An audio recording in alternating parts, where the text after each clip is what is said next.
1절에서 16절을 교독합니다.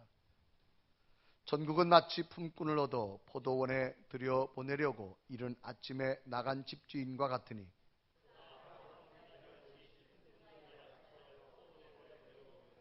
또 제3시에 나가보니 장터에 놀고 서 있는 사람들이 또 있는지라.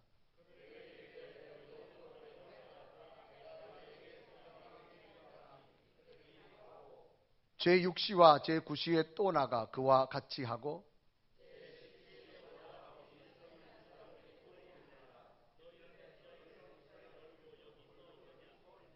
이르되 우리를 품꾼으로 쓰는 이가 없음이니이다. 이르되 너희도 포도원에 들어가라 하니라.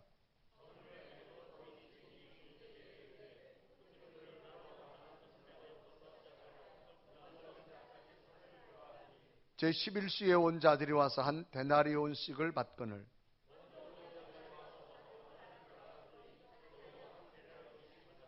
받은 후 집주인을 원망하여 이르되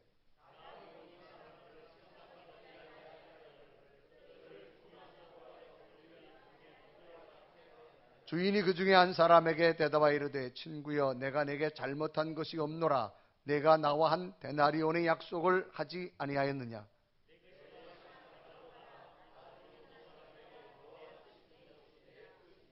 내 것을 가지고 내 뜻대로 한 것이 아니냐. 내가 손함으로 내가 악하게 보느냐.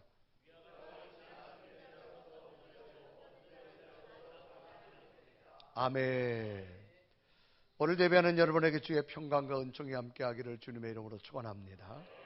우리 옆에 인사합시다. 한 주간 동안 평안하셨습니까? 오늘도 당신을 보니까 힘이 납니다.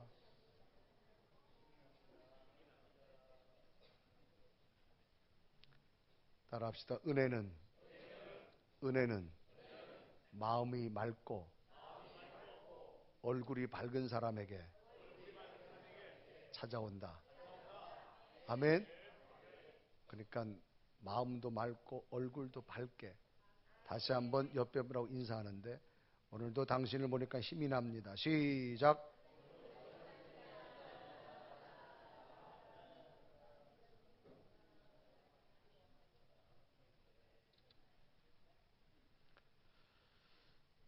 단어 가운데 기억하다라고 하는 단어가 있습니다. 이것은 이전의 인상이나 경험을 의식 속에 간직하거나 도로 생각해내다. 이전의 인상이나 경험을 의식 속에 간직하는 겁니다. 쉽게 말하면 컴퓨터를 작업하고 있다가 중요한 거니까 저장하는 거예요. 엔터를 딱 치면 저장하죠. 그러다가 필요할 때 그걸 다시 불러내오는 겁니다. 도로 생각해내다. 그래서 사물이나 사상에 대한 정보를 마음속에 받아들이고 저장하고 다시 인출해내는 정신적 기능을 기억하다, 그렇게 말하는 겁니다. 그래서 입력과 출력을 함께하는 정신적인 기능이다, 그렇게 이해합니다. 그러므로 사람은 기억해야 할 것이 있고 기억하지 말아야 할 것이 있지요. 컴퓨터로 작업을 하다 중요한 것은 저장을 해놓을 필요가 있지만 중요하지 않은 것은 저장할 필요가 없겠지요. 무엇을 우리는 기억하고 살아야 되느냐? 가장 기본적인 것은 은혜를 기억하고 살아야 된다. 그러면 은혜가 뭐냐 그 말입니다. 은혜는 사전에 이렇게 정의해야 합니다. 고맙게 베풀어주는 신세나 혜택. 고맙게 베풀어주는 신세나 혜택. 또 하나는 하나님이 인간에게 보이시는 사랑. 이것을 은혜라 그렇게 말합니다. 그래서 원어에는 헤세다라는 말을 쓰기도 하고 영어에는 그레이스라는 단어를 쓰기도 하죠. 고맙게 베풀어주는 신세나 혜택. 그리고 원어의 헤세드, 원어의 헨이라고 하는 단어는 호의를 베풀다, 불쌍히 여기다, 그런 의미를 가지고 있습니다. 그러니까 하나님과 언약적 관계를 맺은 우리에게 하나님은 사랑해주고 자비를 베풀고 호의를 베풀어주는 것, 이것을 우리는 은혜다, 그렇게 표현할 수 있습니다. 이런 하나님의 사랑을, 하나님의 자비하심을 잊지 말고 늘 마음에 새기기를 하나님은 원하신다는 겁니다. 그리고 그것을 또 필요할 때 우리에게 되새기라 그런 얘기입니다. 오늘 성경 본문은 천국에 관하여 어느 집주인이 포도원에 일할 일꾼들을 모아서 포도원에 들여보내는 비유의 말씀으로 그 하나님의 은혜가 얼마나 큰 것인가를 보여주면서 일꾼을 향한 주인의 사랑을 잊지 않고 기억하기를 바라는 간절한 뜻이 내포되어 있는 내용입니다. 오늘 성경은 예수님의 비유적 설명인데 어느 포도원 주인과 일꾼들 사이에서 생긴 일을 기록합니다. 팔레스타인 지역은 9월 하순경이면 포도를 따는 일로 굉장히 분주합니다. 이유는 10월이면 우기가 시작됩니다. 그러면 포도를 빨리 수확을 해야 되기 때문입니다.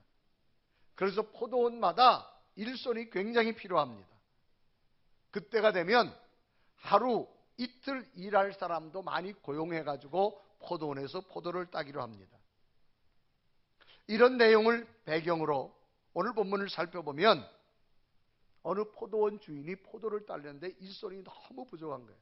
그래서 아침 일찍 인력시장을 나갔습니다. 가보니까 사람들이 쭉 있어요.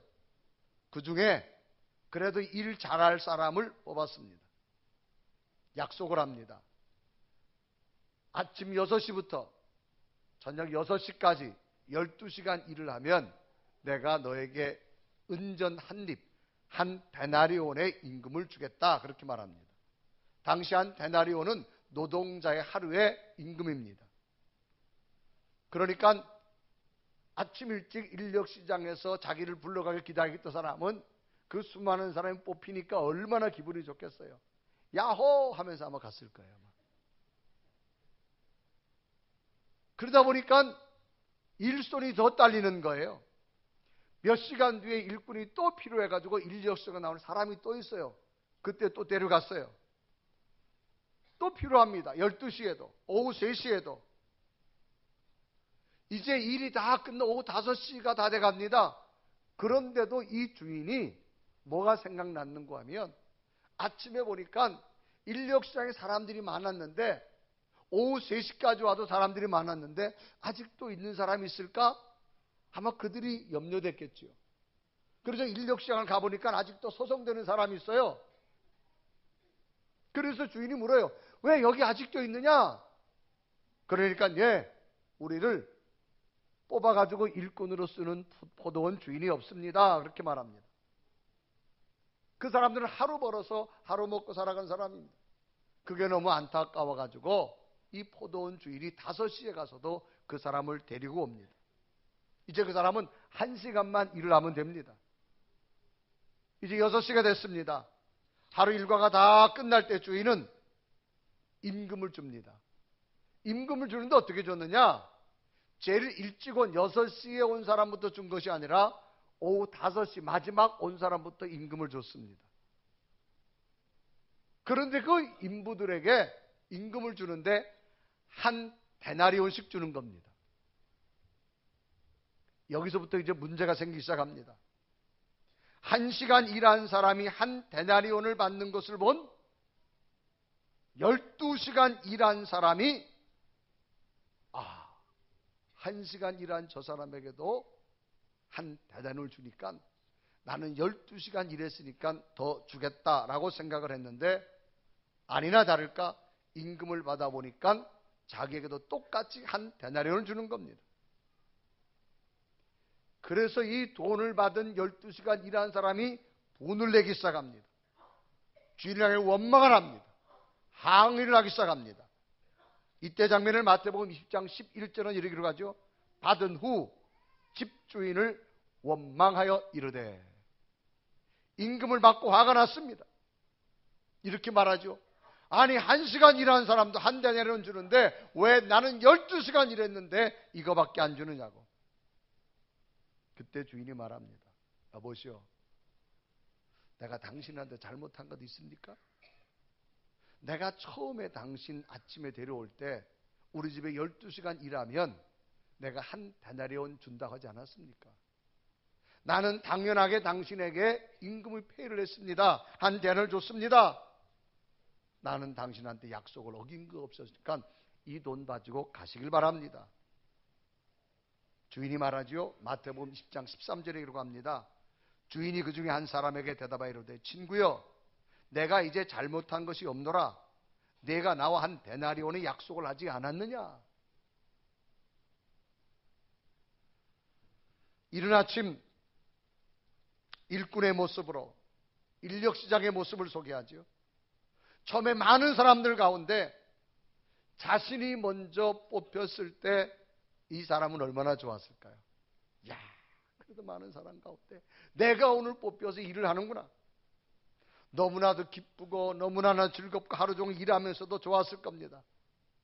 그런데 이제 일을 마치고 집에 오는 시간에는 그렇게 좋았던 감격과 기쁨은 모두 사라지고 화가 나기 시작하는 겁니다. 원망을 품기 시작합니다. 속상해서 집으로 돌아오고 말았습니다. 왜 이들은 무엇 때문에 감격과 기쁨으로 출발했다가 마지막은 화를 내고 분을 내는 자의 모습이 되어졌을 거라는 겁니다. 오늘 본문이 주는 말씀 속에서 참된 교훈은 무엇인가를 다시 한번 깨달아야 되는데, 오늘 우리들의 삶은 은혜를 간직하고 있는지 아니면 은혜를 잊어버리고 원망과 분노가 섞인 그런 삶을 살고 있지는 않은지 다시 한번 오늘 본문 비유를 통해서 깨달으면서, 오늘 성경이 주는 말씀은 여러분 은혜와 감격으로 삶을 산다면 마지막까지 은혜와 감격의 삶이 여러분이 있게 원하시는 줄로 믿습니다. 왜 그러면 이 사람들은 은혜와 감격을 잃어버리고 분노와 원망이 됐을까요? 이유는 하나입니다. 은혜를 잃어버렸기 때문입니다. 하나님은 오늘 우리에게 베풀어준 사랑이 너무 많습니다. 그 사랑을 간직하고 사셔서 은혜를 붙드셔서 날마다 행복된 삶이 여러분 되기를 주님의 이름으로 축원합니다. 그러면 우리가 이 은혜를 기억하려면 어떻게 될까? 첫째는 시기심을 버려야 됩니다. 따라합시다. 시기심을 물리쳐라.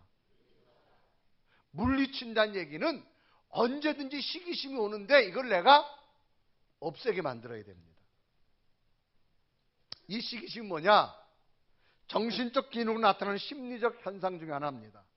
이 시기심은 남이 잘 되는 것을 샘하고 미워하는 마음. 이 시기심은요, 남이 잘 되는 것을 샘하고 미워하는 마음을 시기심이라고 그렇게 말합니다. 이런 마음을 물리치라는 겁니다. 이유는 이런 마음은 결국 행복이 떠나가는 불행을 만들기 때문입니다. 인간의 마음은 모두가 행복된 마음을 원할 겁니다. 그런데 이런 남을 미워하고 남을 셈하는 마음이 있으면 내 속의 행복은 자연히 떠나갑니다. 오늘 성경에 나오는 열심히 일했던 일꾼들 마음속에는 기쁨과 감격이 모두 떠나고 원망과 불평으로 가득 찼습니다. 그러니 자연히 행복된 마음은 불행으로 바뀌어져 버리고 말았겠지요. 아침에 올 때는 오늘도 내가 일당을 벌어서 좋다라고 왔지만 일을 마치고 집으로 돌아갈 때는 화를 품고 원망을 하며 속상해가지고 행복을 잃어버리고 돌아가고 맙니다. 당시 불평했던 노동자들도 그럴 만한 이유가 있겠지요. 왜? 일할 만큼 임금을 받는 게 이치인데 1시간 일한 사람이 12시간 일한 사람과 같은 보상을 받는다고 하는 것, 정상적인 일이 아니기 때문에 그들은 충분히 불평할 수 있습니다. 그러나 반대로 엄밀히 따지고 보면 주인의 말에도 틀린 건 없습니다. 제일 처음에 노동자를 데리고 올 때 분명히 12시간 일하면 한 데나리온을 주겠다고 분명히 약속을 했습니다. 그렇기 때문에 그 약속을 지켰기 때문에 이 주인의 분 입장에서도 아무 잘못이 없습니다. 그러면 왜 불평이 생겼는지 우리는 한번 초점을 맞춰봐야 됩니다. 그것은 많이 일을 한 사람들이 다른 사람의 품삯을 보았을 때부터 문제가 생기기 시작한 겁니다. 즉 자기의 것과 남의 것을 비교하면서부터 충격이 시작된 겁니다. 이 비교는 우리들의 시기심 마음에 나타나는 현상 중에 하나입니다. 시기심은 뭐냐? 남이 잘 되는 것을 셈하고 미워하는 마음. 왜 알 수 있을까요? 비교하니까.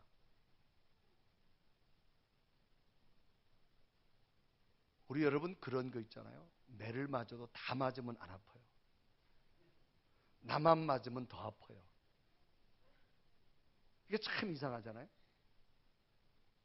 아침부터 하루 종일 기쁨과 즐거움으로 일을 하여서 약속했던 대로 주인으로부터 품삯을 받았음에도 불구하고 불만과 미움이 가득해서 집으로 돌아간 이 일꾼들은 매우 불행하며 불쌍한 사람 중에 하나지요. 인간에게 있어서 시기심이란 대단히 보편적 감정 중에 하나입니다. 누구나 가지고 있는 인간성 중에 하나가 이 시기심입니다. 그래서 영국의 철학자 베이컨은 이런 말을 합니다. 시기심은 공휴일도 없다. 시기심은 공휴일이 없다라는 겁니다. 우리 속에 내재한다는 거죠. 이 시기심은 항상 우리 속에 작동합니다. 그리고 누구에게나 다 시기심이 있게 마련이어서 우리를 병들게 하고 있습니다. 그래서 시기심은 가장 무섭고 잔인하고 강한 마음의 작용 중에 하나입니다. 이런 글이 있습니다. 오랫동안 수도를 하는 수도승이 광야에서 사람도 없는 곳에서 정말로 힘들게 자기를 수련을 합니다. 이제 성자가 됐습니다. 많은 사람에게 존경받는 모습이 되어졌죠. 이렇게 수련하는 이 오래된 수도승에게 어느 날 마귀가 찾아왔어요. 내가 저 수도승을 유혹해서 넘어뜨리리라. 온갖 술책을 다 써봅니다. 돈 가지고도 유혹해보고 정치적으로도 유혹해보고 활락 가지고도 유혹해보지만 여러 가지 유혹에 오랫동안 수도를 쌓은 수도승이 넘어가질 않습니다. 그래서 이 마귀가 마지막 작전을 썼습니다. 어느 날 수도승에게 찾아와서 귀에다가 뭐가 속닥속닥 합니다. 뭐라고 속닥속닥 하는가 하면 이 수도승은 동생도 함께 다른 적에서 수도를 하고 있어요. 그런데 이렇게 말합니다. 당신 동생이 지금보다 당신보다 더 훌륭하게 수도원의 감독이 됐다고. 그 얘기를 딱 듣는 순간 이 노수도승의 얼굴이 변하기 시작하더라는 겁니다. 그리고 그게 사실인지 동생이 있는 쪽으로 달려가더라는 거죠. 이 비교 속에 나타나는 시기심, 얼마나 무서운지를 말해주고 있는 것 중에 하나입니다. 그래도 시기심의 제일 출발은 비교하는 마음입니다. 남의 것과 내 것을 비교하는 사람들에게는 언제나 시기심이 작동합니다. 비교한다라고 하는 것은 둘 이상의 사물을 견주어 차이점과 유사한 점을 고찰하는 것. 둘 이상의 사물을 견줍니다. 여기서 차이점과 유사한 점이 무엇인가를 고찰하는 것을 비교하다 그렇게 말합니다. 결국 비교하는 시기심은 우리들 자신에게 정신적 피해를 주게 되어지는데, 이렇게 시기심으로 비교하다 보면 어떤 현상이 나타나느냐? 첫째는요, 불만과 불평을 가득하게 만들어버립니다. 기대가 적을수록 실망도 적다라는 서양의 속담 격언이 있습니다. 남과 비교를 안 할수록 불만은 적다고 말할 수 있죠. 그래서 시기심 많은 사람은 자기 자신을 불행하게 만들어버리고 맙니다. 왜? 사람은 비교하다 보면 끝이 없기 때문입니다. 시기심이 많아 비교하기를 즐겨하는 사람은 행복할 수 없습니다. 그는 늘 그 입에서 불평과 불만이 떠나질 않습니다. 왜 그런가 하면 비교하다 보면 늘 부족한 것을 먼저 봅니다. 내게 있는 장점을 보기보다는 단점을 먼저 보기 때문입니다. 그래서 거기는 불평과 불만이 먼저 쏟아져 나오게 되어지지요. 부부가 결혼해 살다 보면 처음에는 상대만 보지요. 내가 좋아하는 사람만 서로 보게 됩니다.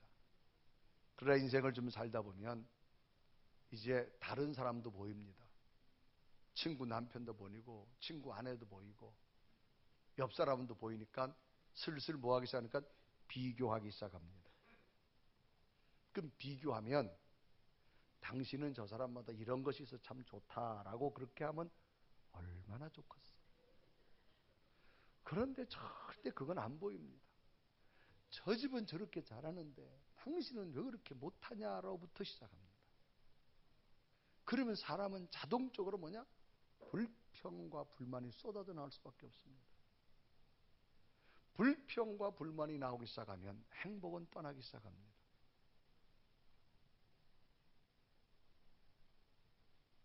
결국 그거는 서로에게 아픔을 줄 수밖에 없어요.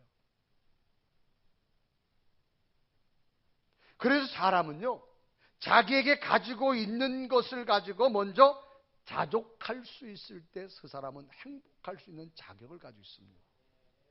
여러분, 자족이란 말이 뭐냐? 스스로 넉넉함을 느끼는 겁니다. 오늘 내게 있는 것을 가지고 나는 행복할 수 있다고 고백할, 스스로 족함을 느낄 수 있는 사람은 행복할 수 있습니다. 그래, 자신의 분수에 안분하고 만족하는 것, 이것을 자족이라 그렇게 말합니다.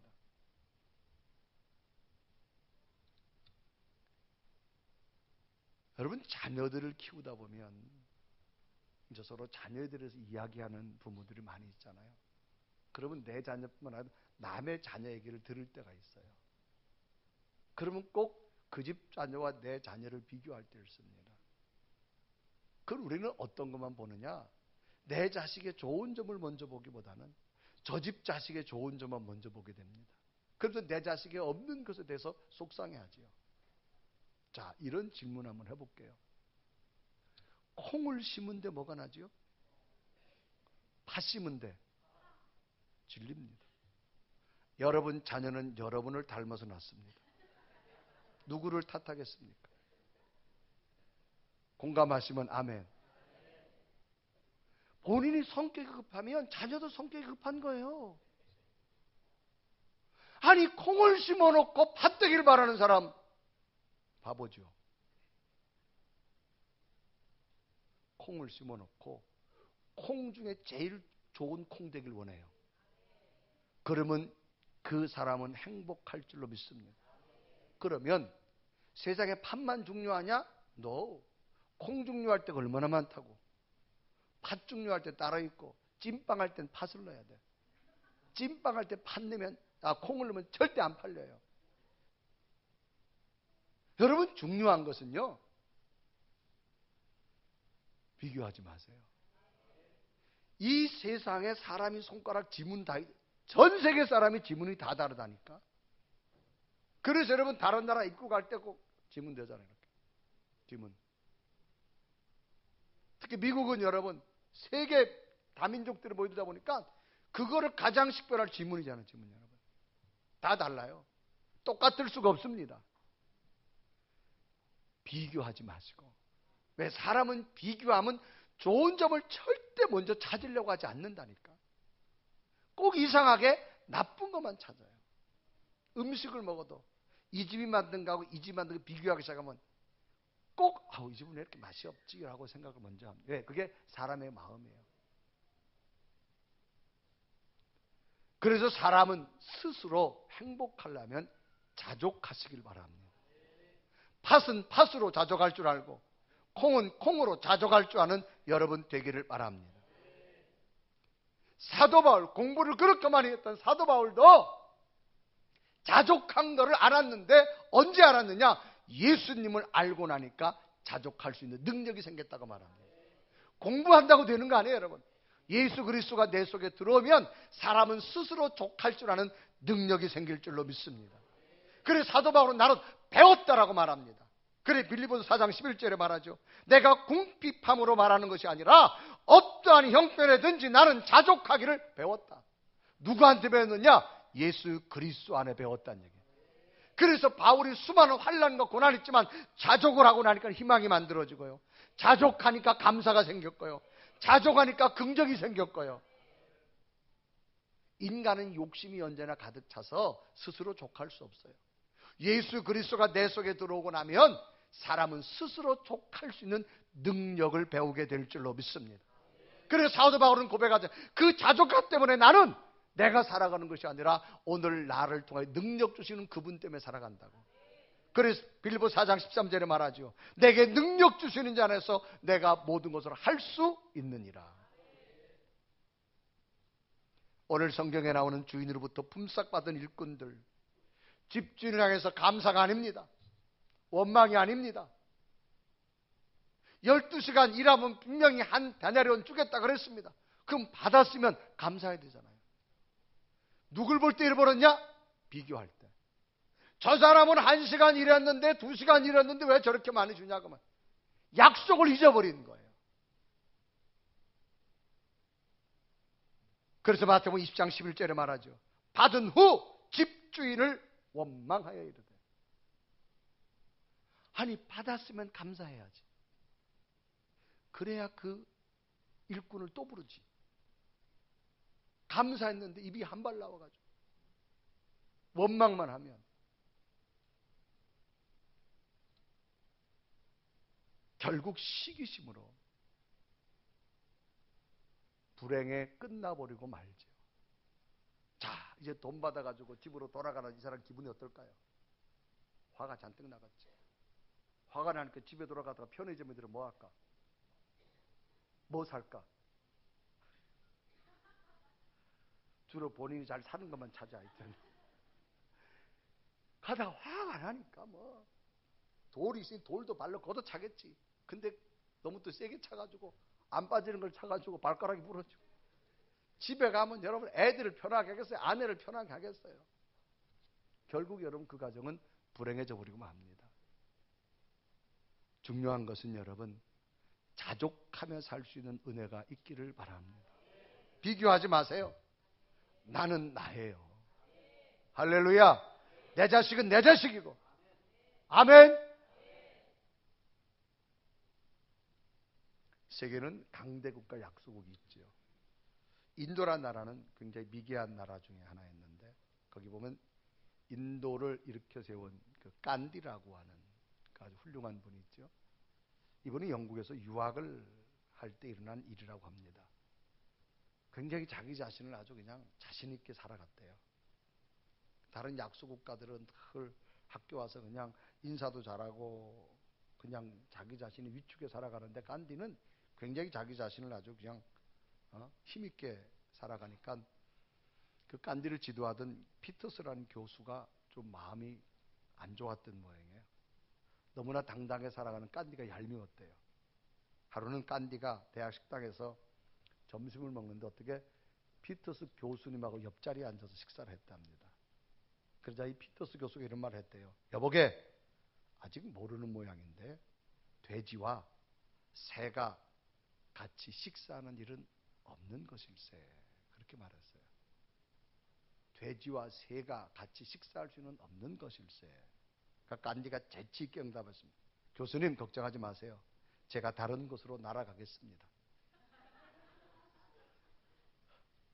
그러니까 교수가 마음이 좀 상했잖아요. 약이 오른 교수는 다음 시험 때 간디를 애먹이려고 했는데 간디가 그만 만점에 가까운 점수를 받아버린 거예요. 그러자 간디에게 이런 질문을 합니다. 여보게 이거 답하게. 길을 걷다가 돈자루와 지혜가 든 자루를 발견했다면 자네라면 어떤 자루를 선택하겠냐? 그러니까 간디가 대수롭지 않게 네 교수님 저는 당연히 돈자루를 찾지요. 그렇게 말했어요. 교수가 혀를 참 빈정댔습니다. 째째째 역시 가난하구만. 만일 나라면 돈이 아니라 지혜를 택할 것일세. 그렇게 말해요. 그러자 간디가 대답합니다. 교수님 다 사람은 각자 부정한 것을 택하게 돼 있거든요. 그러니까 이 교수가 얼마나 약이 올라요 여러분. 아직도 안 웃는 분은 제 얘기가 뭔 얘기인지 감이 전혀 안 오나 봐. 이제 교수가 정말 우랄우랄하면서 그래서 다음에 시험을 치는데 교수가 이 깐디 시험지에다가 멍청이라고 써서 줬답니다. 그러자 깐디가 교수에게 말했습니다. 교수님, 제 시험지에는 점수는 없고요. 교수님 서명만 있는데요.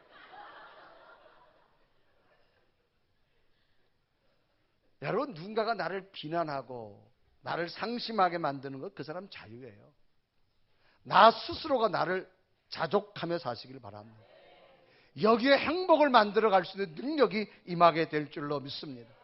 그런데 우리는 스스로 자족하지 못해요. 그러나 예수 그리스도가 내 안에 있으면 우리는 언제든지 당당하게 인생을 살아가게 될 줄로 믿습니다. 그래서 사람은 비교하면 불평과 원망이 먼저 나옵니다. 비교하면 위축되거나 조금만 잘 되면 교만하기 쉽습니다. 비교하지 마십시오. 아멘. 또 하나 시기심은 뭘 만드느냐? 원만한 대인관계를 파괴해버리고 맙니다. 다른 사람을 미워하게 되고 심지어는 시기하는 대상을 죽이고 싶은 마음이 생깁니다.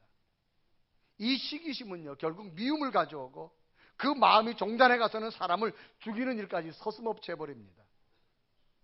성경에 나오죠.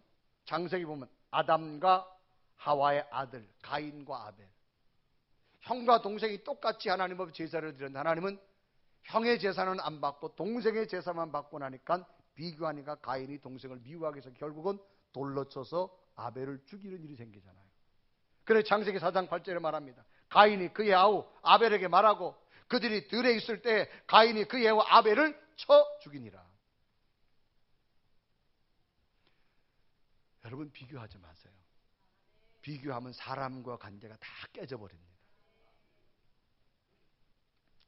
어느 도시에 유대인 두 사람이 장사를 하게 됐는데 어떻게 마주보고 장사합니다. 마주보고 장사를 하는데 그 두 사람 한 집은요, 어떤 마음을 가지고 있느냐? 자기 집이 얼마나 장사가 잘 되느냐가 중요한 것이 아니라 앞집에 손님이 얼마나 더 들어가느냐를 늘 관심을 관찰하는 거예요. 그러니까 이 사람은 자기 집에 장사가 더 잘 되는 것보다 앞집이 얼만큼 손님이 더 많이 들어가느냐. 그러니까 늘 장사만 시작되면 피곤한 거야. 내 집 손님 들어오는 걸 신경 안 쓰고 저 집에 손님 얼마 들어가는가. 그러니까 늘 피곤하지요. 이 모습은 하나님께서 어느 날 이 한 집에 천사를 보냅니다. 천사 가서 말하지요. 여보게, 자네 모습으로도 하나님께서 말씀하는데 자네가 무엇을 구하든지 하나님이 다 주신다네. 돈을 구하면 돈을 주고, 건강을 구하면 건강을 주고, 명예를 구하면 명예를 주고 다 주신다고 했는데 구하게. 그런데 하나 꼭 명심하게. 자네가 구하는 걸 다 주는데 당신이 미워하는 저 앞집은 자네 구한 것에 하나님이 꼭 배를 준다네. 만약에 당신이 돈을 1억을 구하면 하나님은 저 앞집에 2억을 줄 거고, 당신이 2억을 구하면 하나님은 앞집을 4억을 준다네. 그러니까 당신이 지금 무엇을 구하겠는지 얘기하라. 그러니까 이 사람이 곰곰이 생각하다 이런 말을 했답니다. 천사님, 제 눈 하나 빼주세요.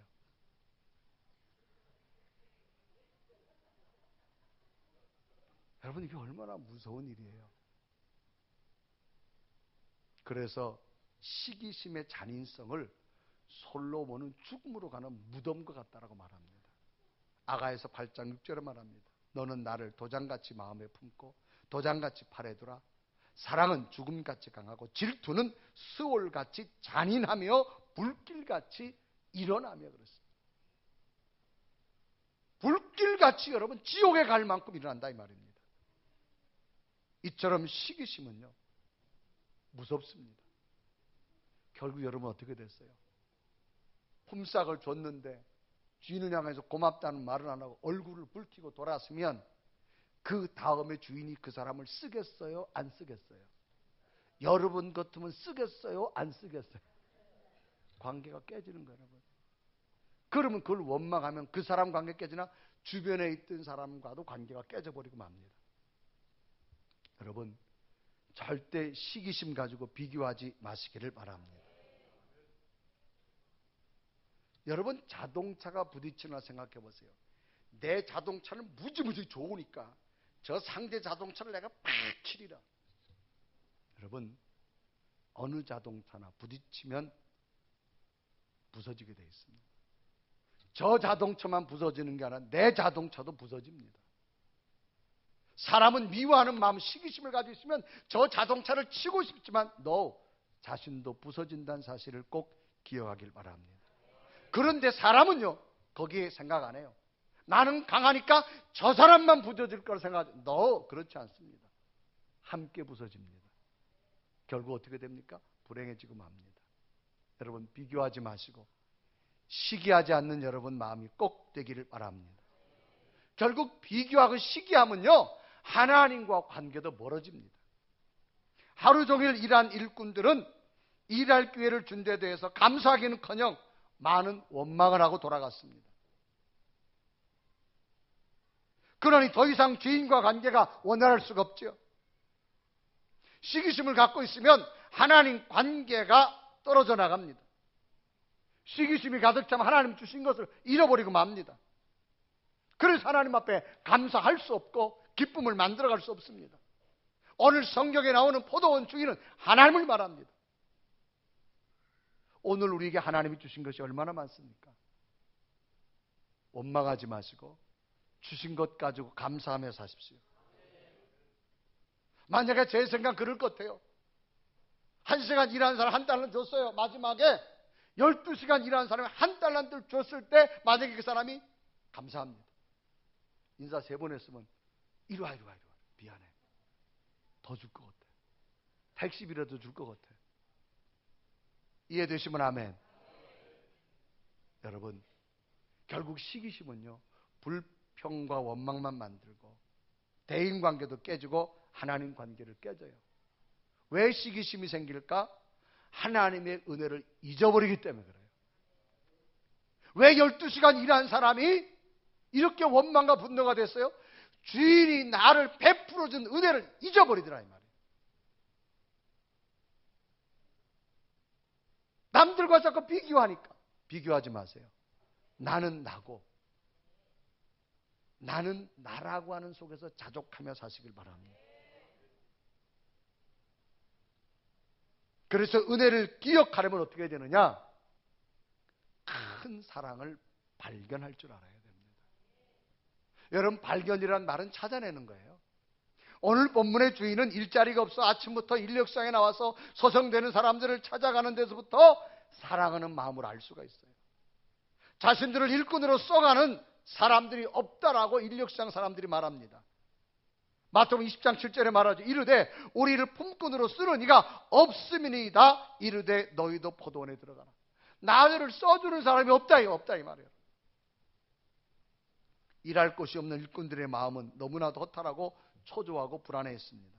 그런데 이런 일꾼들을 포도원으로 일자리 주는 주인의 그 사랑스러운 마음을 절대 잊으면 안 됩니다.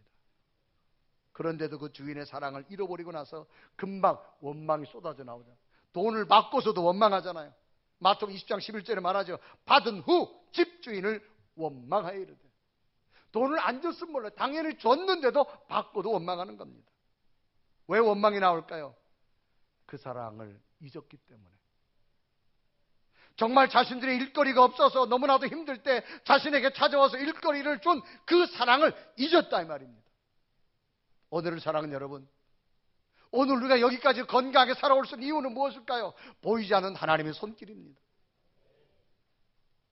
내 인생의 바른 길도 몰랐고 바른 방향도 모르는 우리들에게 여기까지 인도하신 그 하나님의 사랑 날마다 발견하며 찾아가시길 바랍니다. 12시간 일한 사람들의 받은 보수는 일한 대가였습니다.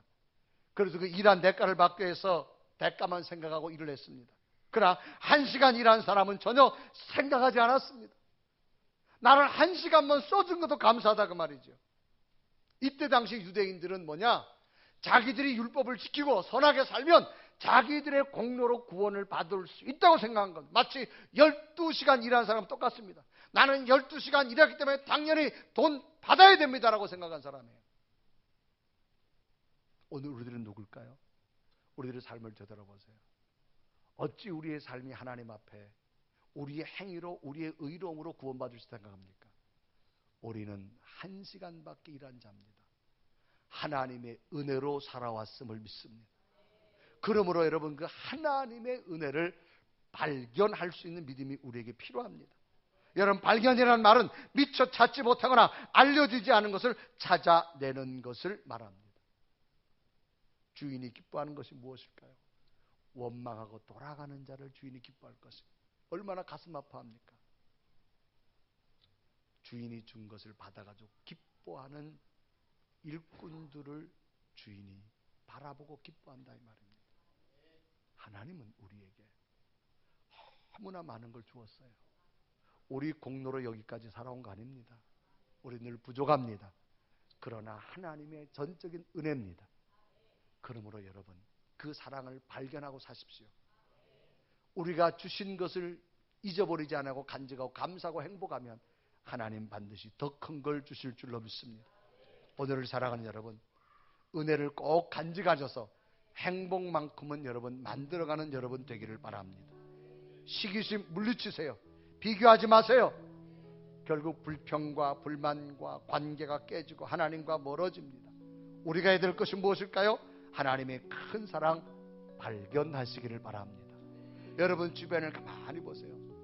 우리 가정이 함께 하신 것, 우리 자녀들이 함께 하신 것, 우리 삶의 터전에 함께 하신 것, 미처 발견하지 못한 것 찾아내십시오. 그래야서 여러분 행복할 수 있는 여러분 되기를 주님의 이름으로 축원합니다. 우리가 행복할 수 있는 것 우리 스스로 못합니다. 주님의 능력이 있을 때 가능합니다. 그래서 우리는 주님 바라보러 왔습니다. 주님 바라봄으로 은혜를 간직하셔서 복된 여러분 되기를 주님의 이름으로 축원합니다. 우리 고백하며 찬양할까요? 그러므로 하나님의 사랑을 사모해 왔습니다. 주의 은혜를 함께 해 주옵소서. 고백하며 찬양합니다.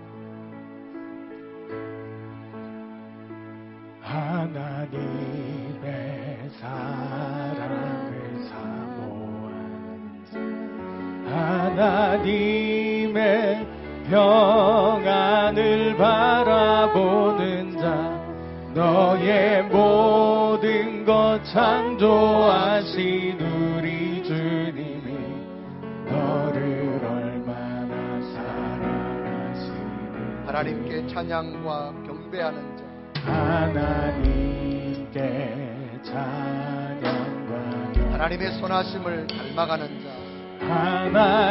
하나님의 선하심을 너의 모든 닮아가는 것 자, 창조하신 너의 모든 것 창조하신 우리 주님이 너를 자녀 하나님 사랑의 눈으로 하나님 사랑의 눈으로 너를 어느 때나 바라보시고 하나님 인자한 비로소 언제나 너에게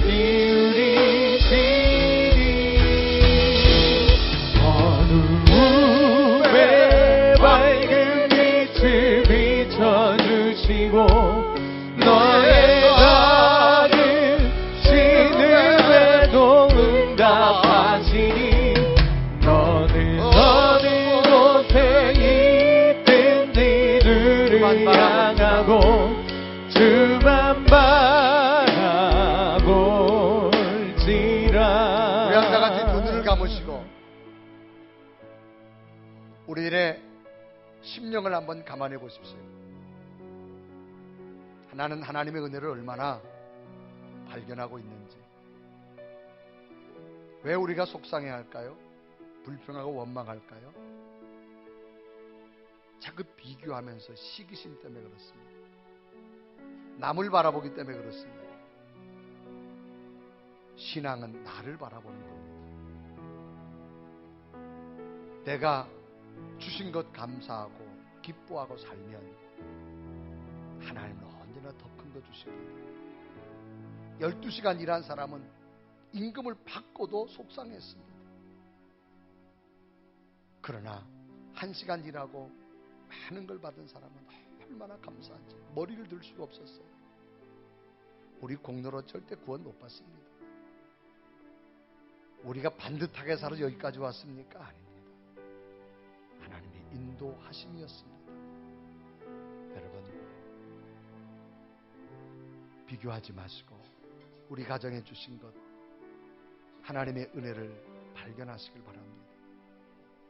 우리 자녀들에게 준 것 비교하지 마시고 발견하십시오. 여러분 자녀들에게 주신 그 놀라운 것들 하나님이 꼭 쓰실 때가 있습니다.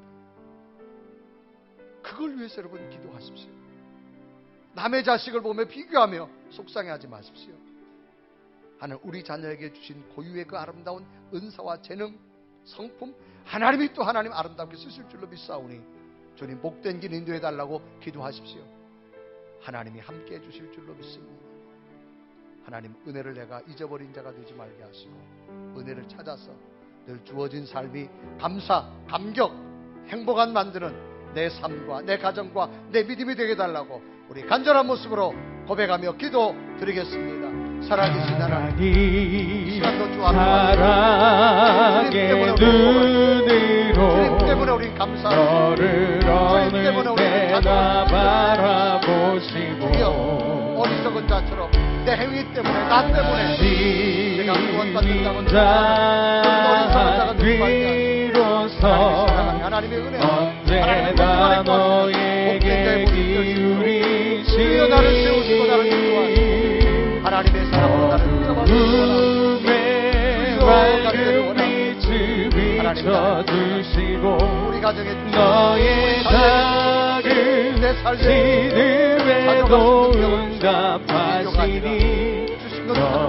어느 곳에 있든지 주를 향하고 주만 바라볼지라. 살아계신 하나님, 오늘도 말씀을 듣고 깨닫게 하신 것 감사합니다. 우리가 하나님 때문에 자족할 수 있고 하나님 때문에 감사할 수 있고 하나님 때문에 그 큰 은혜를 기억하게 되는 줄 믿사오니 하나님 불행을 스스로 만드는 자가 되지 말길 원하며 바울처럼 예수님 때문에 우리도 자족하며 하나님의 그 은혜를 기억하며 행복을 만들 수 있는 복된 성도들의 삶이 되게 하여 주옵소서. 예수 그리스도의 이름을 간절히 기도드리옵나이다.